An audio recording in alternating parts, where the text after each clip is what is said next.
Hello and welcome to my video. Now this painting can really only be described as a doodle.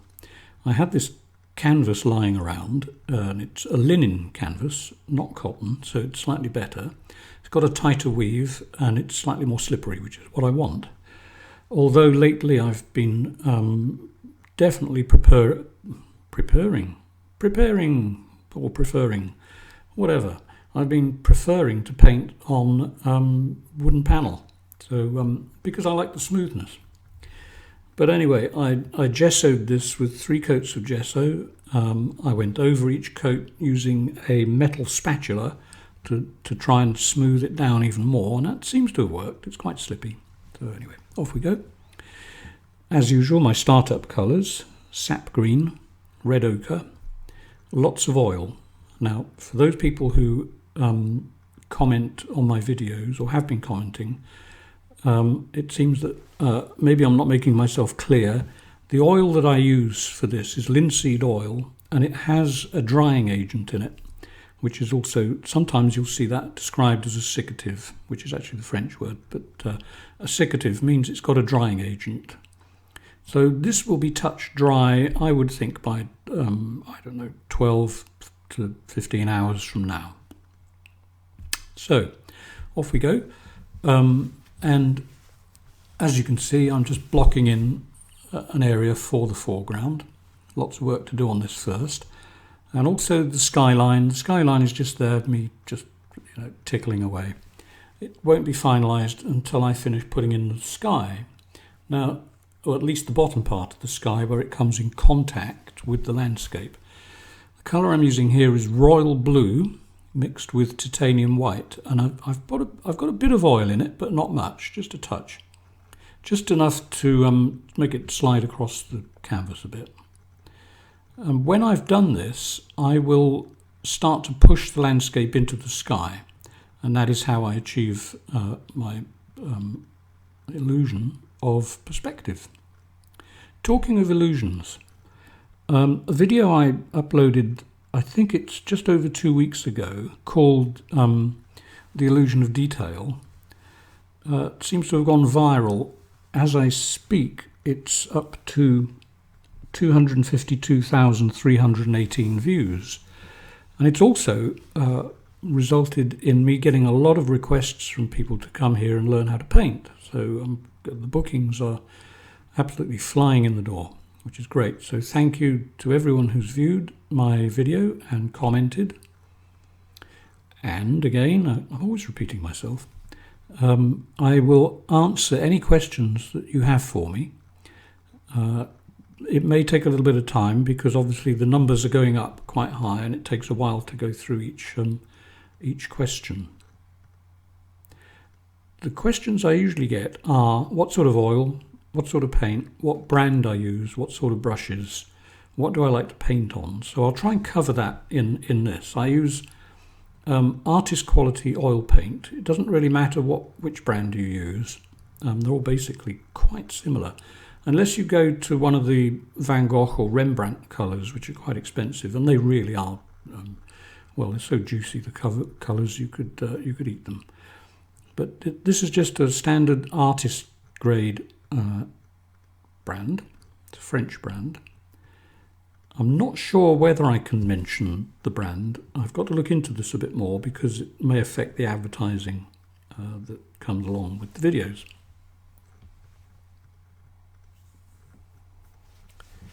Now, I've managed to blend the distant horizon a bit, although I'm still working on it here. And as you can see, it just falls away into the background. This is something that a lot of people actually seem to find quite difficult, and I do know why.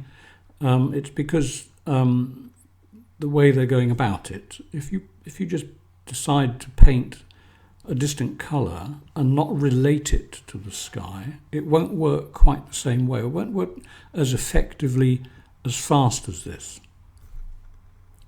I hope that makes sense, and I'm quite well aware that some of the stuff I say doesn't make sense. So now I'm using quite a big scruffy brush. This is just a hardware store brush. Oh, and I must mention this. I said in one of my videos that, you know, when I finish a painting, I just sort of put my brush down and then they become useless, and I just get new brushes. I've stopped doing that. I was well told off for not recycling. So as soon as I finish my paintings now, they go into a bucket of, actually it's not turpentine or any kind of thinners. I never use those. It's the sort of soap you would put in your washing machine to clean your clothes. So it's highly concentrated soap. And that takes the paint and the oil off the brushes, and then all I have to do is rinse them.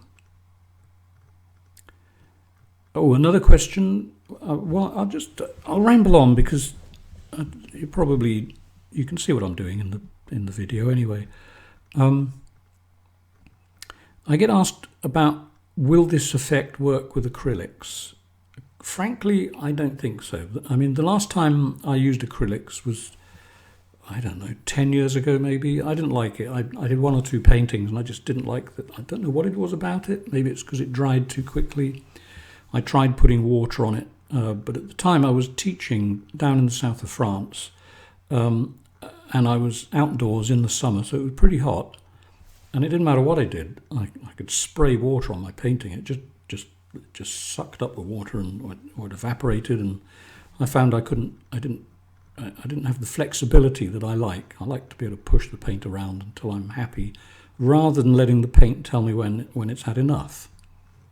So yes, so if you ask me any questions about acrylic, the only thing I can say is there are retardants you can buy to put with the paint to slow down the drying process, but I will never experience it because I'm sort of fixed on oil paint. I have always been fixed on oil paint, really, since I was 14, I think. So that's been quite a few years. Anyway, the colour that I've just added here is just light green. That's all it's called, light green. No fancy name, straight out of the tube. And I'm doing what I tend to like doing in the foreground of a picture, and that is just having a light spot or two on the land. I do paint water, but I don't know, it just seems to be overdone. Everybody seems to like to put a pool or a lake or a pond in the bottom, and it's okay, but I just don't want to do it. However, I will be painting a seascape soon with some cliffs, but that will be a much bigger painting than this. This is uncomfortably small for me. I don't like working this small. I prefer something that's at least, I don't know, 50 inches wide by maybe 30 deep is a good sort of size for me. So the colours in the sky now. Okay, so I've got my royal blue and white, which meet the horizon. And at the top now I'm adding Payne's grey with a little bit of white added, and also tiny bit of blue. And I'm going to get a bigger brush in a minute, and I'm going to sort of blend them together a bit. Then I will go over the top with a little bit more Payne's grey. It looks as though I'm thinking of painting a sort of starburst of light coming up there, but it's not. It's just the way I've chucked the paint on, really. I've almost managed to fix the problem with the exposure. You may notice that the picture doesn't vary too much now from light to dark. It is still a little bit, but that's possibly, I don't know, could be just the old camera. So on goes a bit more Payne's grey, and you can see why I call it a doodle. I'm not taking any trouble over this at all. I'm just sort of throwing the paint on. This whole video I think is just over 14 minutes, but so the painting probably took, allowing for me cutting bits out, I would think 20 minutes.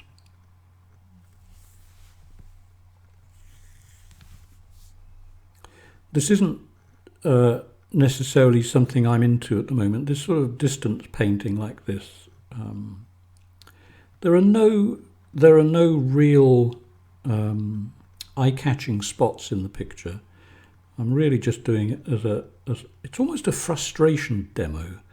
I've been looking at this canvas for days now, thinking, what shall I do? And then I started a painting on it last night, and I started videoing it as well. I must have painted for about 20 minutes, and it wasn't working, so I did my usual and just scrubbed it off.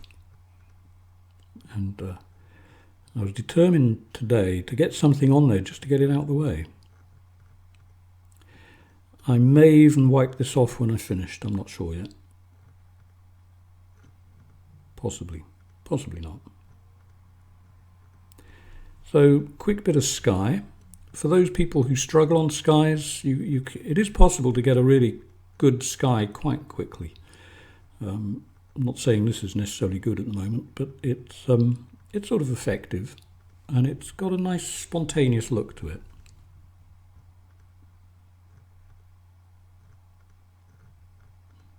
Now, I've disappeared out of the picture for a while. I'm probably wiping my brush.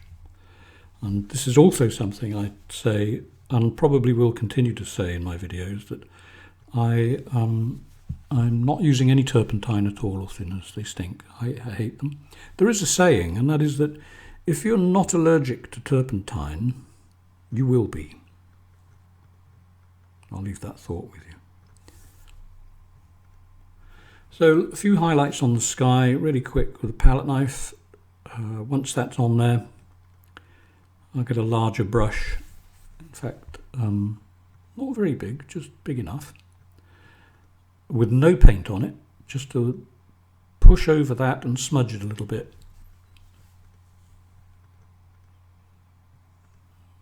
And there we go. So this has the effect of sort of blurring the sky. And don't forget, clouds don't have to look like cauliflower in the sky. I occasionally, I'm sure you have too, if you look at the sky, sometimes you'll see that the actual clouds look like brush marks. So think on that as you paint. Just go a bit wild. And I apologise for that elbow.